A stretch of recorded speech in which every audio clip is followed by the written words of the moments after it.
suivent partout à travers le monde.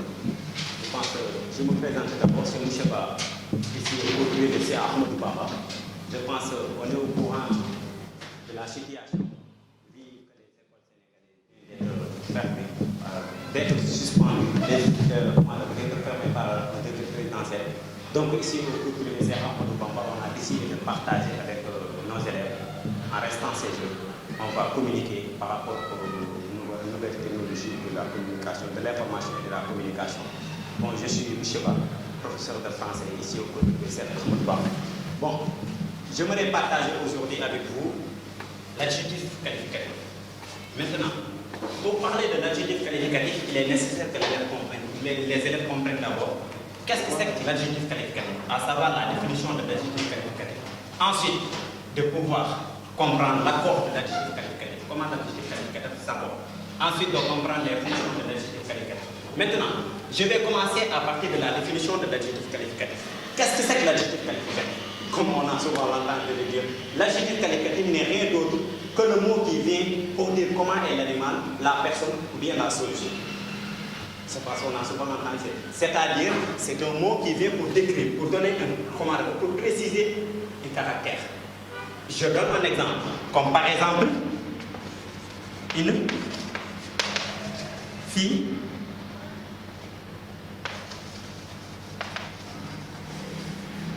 sérieuse. Une fille sérieuse. Regardez, on a la fille, mais maintenant sérieuse vient pour décrire comment est la fille. Je donne encore un exemple. Chat noir. Comment est le chat? Le chat est noir. C'est des précisions. Donc l'adjectif qualificatif vient pour amener des précisions, pour décrire, pour nous dire comment est l'animal, comment est la personne, ou bien comment est la chose. Maintenant, cet adjectif qualificatif s'accorde. Maintenant, on va passer à la deuxième partie, c'est-à-dire l'accord de l'adjectif qualificatif. C'est l'adjectif qualificatif. Quand on parle de l'accord de l'adjectif qualificatif, on fait référence au genre et au nombre. C'est-à-dire, si l'adjectif qualificatif peut s'accorder, il s'accorde en genre et en nombre, ou bien il ne s'accorde pas. Maintenant, je précise, l'adjectif qualificatif s'accorde en genre et en nombre. Quand on parle de genre, il faut comprendre l'adjectif qualificatif s'accorde en genre et en nombre, c'est-à-dire le nom à qui il qualifie, et s'il est au masculin, il s'accorde en genre, c'est-à-dire qu'il est au féminin. S'il est au pluriel aussi, il faut s'accorde en pluriel. Donc genre veut dire masculin ou féminin, nombre veut dire singulier ou pluriel. Donc il faut comprendre que l'adjectif qualificatif s'accorde en genre et en nombre. On a même cet exemple-là. Regardez ici, cet exemple-là. On a quoi? Une fille sérieuse. Mais si par exemple on avait un garçon, on n'aura pas sérieuse, mais on aura sérieux. C'est ça l'accord. Donc il faut comprendre, c'est ça l'accord qu'on adresse encore de l'adjectif qualificatif, à savoir l'accord de l'adjectif qualificatif en genre et en nombre pour dire le genre masculin et féminin. Il faut comprendre d'abord le nom à qui l'adjectif qualificatif d'abord détermine ou bien précise. Il faut que vous essayez de voir si cet nom est au masculin ou féminin ou bien c'est au singulier ou pluriel pour préciser ou bien pour donner son accord. Maintenant, la partie la plus importante ici, c'est les fonctions de l'adjectif qualificatif. Car si on parle de l'adjectif qualificatif, la majeure partie des élèves pensent au TSQ. TSQ, parfois on vous donne des mots soulignés ou bien des expressions soulignées, et on vous demande de donner la nature et la fonction. Par exemple, si on vous donne des adjectifs qualificatifs bien soulignés, et on vous demande de donner la nature et la fonction. Maintenant, si c'est des adjectifs qualificatifs, déjà on sait que le genre c'est l'adjectif qualificatif. Excusez-moi, la nature c'est l'adjectif qualificatif. Mais maintenant, la fonction. Maintenant, on va préciser, on va aller pas à pas pour vous montrer, pour vous démontrer quelles sont les différentes fonctions de l'adjectif qualificatif. La première fonction qu'on va voir, c'est la fonction épithète.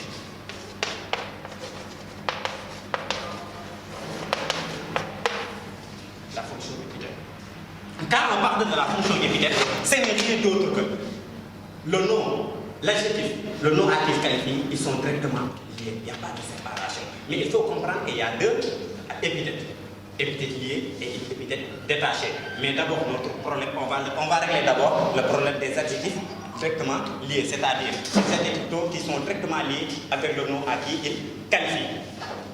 On a des exemples au tableau, donc ce n'est pas la peine de prendre d'autres exemples. Comme par exemple ici, si on nous demandait de donner la nature et la fonction de sérieux, sérieux détermine quoi? Détermine garçon.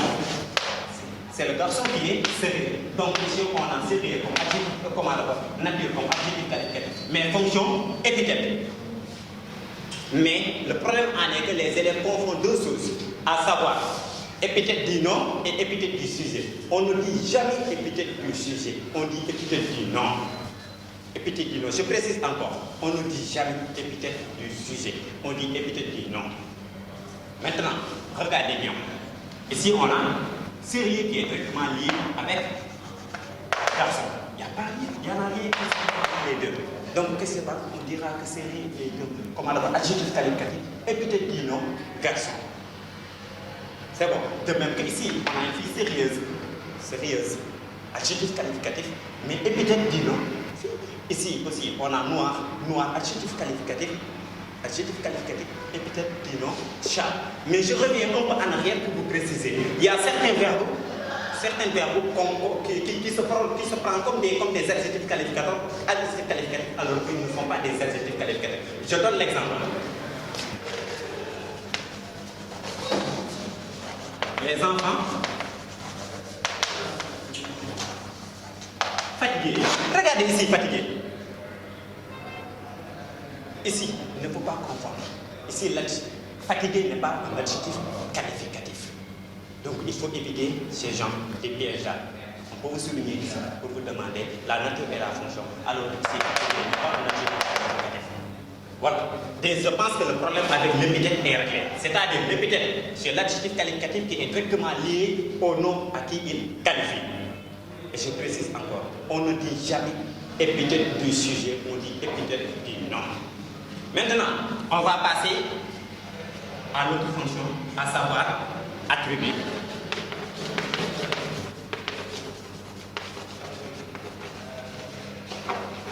Attribuer du sujet. On va expliquer l'attribut du sujet. Parce que les fonctions de l'adjectif qualificatif sont d'abord épithète, attribut et l'autre qu'on va voir plus tard. Maintenant, attribut. Quand on parle d'attribut, l'adjectif qualificatif et le nom, il y a des verbes qui les séparent. Et quand on parle de ces verbes-là, ce sont les verbes d'état. Mais peut-être qu'un élève va vous dire, monsieur, mais qu'est-ce que c'est qu'un verbe d'état? Qu'est-ce que c'est qu'un verbe d'état? Un verbe d'état, c'est un verbe qui exprime un état, ou bien un changement d'état. C'est-à-dire qu'il exprime un état, ou bien un changement d'état. Donc les verbes, parmi les verbes d'état, je pense que vous les connaissez comme moi. Vous avez être, sembler, demeurer, avoir l'air, etc. Donc si vous avez par exemple ces genres de verbes-là entre le nom et l'adjectif qualificatif, ça c'est que ce sont l'adjectif qualificatif a une fonction attribut. Attribut de quoi? Attribut du sujet. Et ici, je précise encore, on ne dit pas attribut du nom, mais on dit attribut du sujet. Regardez les deux. Épithète du nom, attribut du sujet. Épithète du nom, déjà, c'est facile de les différencier parce que épithète, le nom est directement lié à l'adjectif qualificatif. Alors qu'attribut, le nom et l'adjectif qualificatif sont séparés par un verbe d'état. Donc, c'est clair. Je vais donner un exemple. Fallou.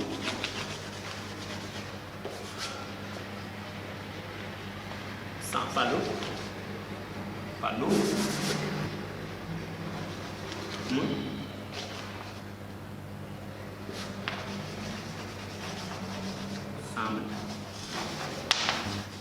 Fallou semble sérieux.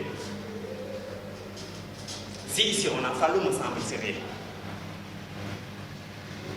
Et je vais enlever semble pour mettre pareil.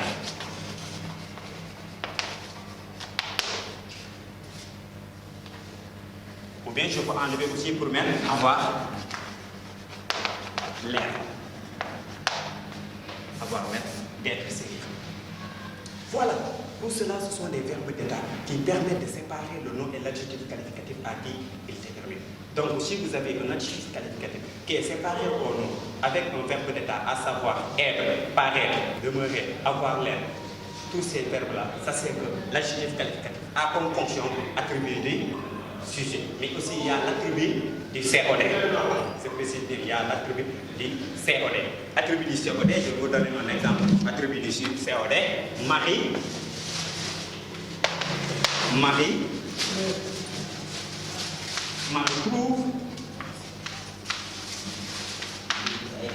trouve sa maison,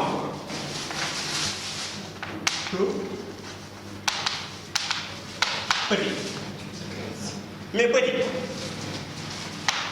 Adjectif qualificatif. Adjectif qualificatif. Mais est-ce qu'il est attribué du sujet? Non, il n'est pas attribué ici du sujet, mais il est attribué du COD. Donc, c'était des précisions à donner. Maintenant, on va passer rapidement à l'autre fonction, à savoir, je pense que l'autre fonction, c'est mise en apposition.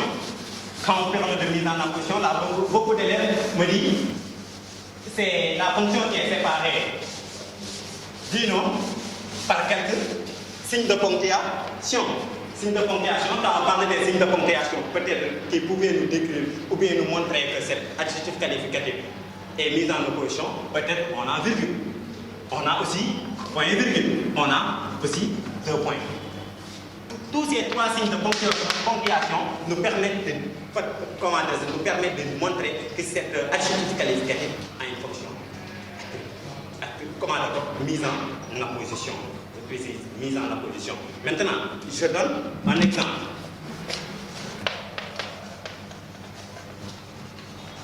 Élégante, virgule.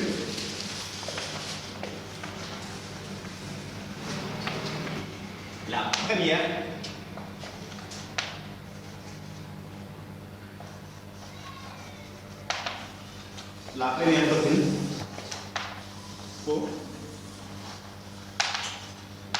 faufilée. La première dauphine faufilée. Mais regardez ici. Élégante, la première dauphine faufilée. Ici, on a élégante, virgule. La première dauphine faufilée. Ici, on peut remplacer aussi par point virgule. De même que 2 points. Élégante, 2 points. La première dauphine faufilée. Quand on parle de faufilé ici, la première dauphine faufilée, par exemple, première c'est ici, comme on peut calculer une fille belle qui passe pour faire une rabat. Regardez, si on était sur la route, au bord de la route, et tout à coup une fille belle passe, donc c'est ces genre d'expression-là. Élégante, la première dauphine faufilée. Maintenant ici, donc vous pouvez voir qu'on peut remplacer le virgule qui sépare élégante ici, et la première par. On peut le remplacer par 2 points, on peut le remplacer par point virgule aussi. Donc en général, ce sont les 3 fonctions qu'on peut retenir par rapport à l'adjectif qualificatif, à savoir la fonction épithète. Quand on parle de l'épithète, c'est si l'adjectif qualificatif est directement lié au nom à qui il qualifie. Ensuite, on a la fonction attribut. Quand on parle de la fonction attribut, c'est si l'adjectif qualificatif est séparé du nom qu'il qualifie par les verbes d'état. Par nos verbes d'état. Les verbes d'état, on en a cité quelques. C'est-à-dire être, paraître, demeurer, avoir l'air. Ensuite, on a la fonction apposée ou mise en opposition. Mise en opposition, on peut l'appeler aussi épithète détachée. Tout à l'heure, on parlait de l'épithète détachée. Il faut savoir que mise en opposition, c'est aussi l'épithète détachée. Quand on parle de détaché, qui est séparé du nom. Là-bas, on avait une épithète, en premier, une épithète liée, parce qu'il est directement lié. Ici, on a une épithète détachée. Donc, il faut comprendre que mise en opposition est encore appelée épithète détachée. Donc, en général, ce qu'on pourrait retenir par rapport à cet adjectif qualificatif, les fonctions qui pourra vous servir pour vos tests, pour pouvoir donner la nature, surtout la nature et la fonction. Si vous avez des adjectifs qualificatifs, ça c'est que les fonctions sont là. Peut-être que c'était l'essentiel à dire et nous espérons revenir parmi tant de vidéos pour essayer de vous rendre la compréhension plus difficile par rapport au reste de cette année. Donc merci, je vous remercie.